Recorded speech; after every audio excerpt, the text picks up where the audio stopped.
L'Esprit lui-même rend témoignage à notre esprit que nous sommes enfants de Dieu.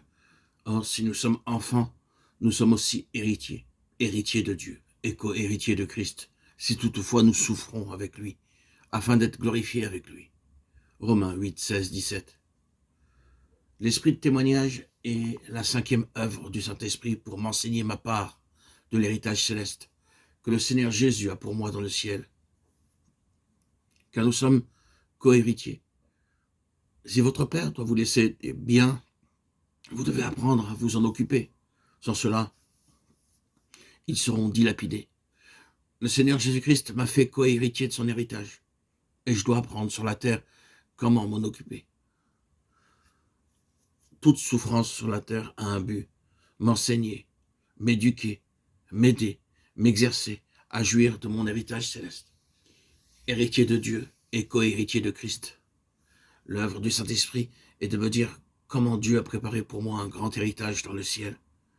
Toutes vos souffrances, vos afflictions, vos épreuves et vos difficultés de toutes sortes vous éduquent et vous préparent à jouir de l'héritage céleste. C'est pourquoi nous triomphons dans nos épreuves et nous ne murmurons ni ne nous plaignons, mais nous remercions Dieu pour nos souffrances, car par ces souffrances, nous sommes qualifiés pour régner avec le Seigneur Jésus dans le ciel. De même aussi, l'Esprit nous aide dans notre faiblesse, car nous ne savons pas ce qu'il convient de demander dans nos prières, mais l'Esprit lui-même intercède par des soupirs inexprimables. Romains 8, 26. Nous ne savons sur quel sujet prier, mais alors que nous obéissons au Saint-Esprit, il rappelle pour qui prier. Nous avons auprès de lui cette assurance que si nous demandons quelque chose selon sa volonté, il nous écoute. 1 Jean 5, 14. Le Saint-Esprit vous rappellera toujours, chaque jour, de prier pour quelqu'un. Nous ne savons pas où ils sont, ou ce qu'ils font, ou ce dont ils ont besoin. Lorsque nous sommes à genoux, le Seigneur demande « Prie pour un tel ». C'est pourquoi je n'utilise pas de liste de prières. Je m'agenouille en disant « Seigneur, dis-moi pour quelle personne je dois prier ». Puis je reçois une lettre disant « J'étais malade et votre prière est arrivée à temps ».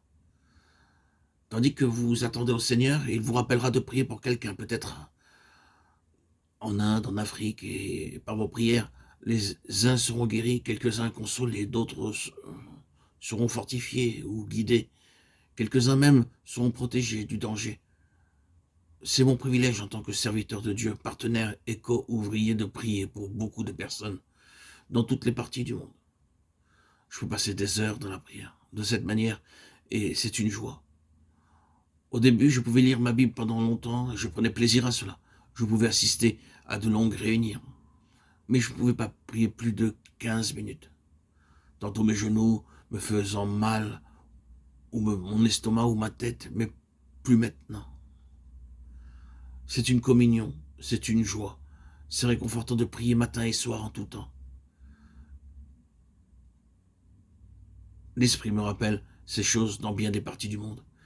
Il m'a aidé à me rappeler de beaucoup de personnes, où qu'elles soient, et quel que soit leur véritable besoin. Témoignage de frère Baxing.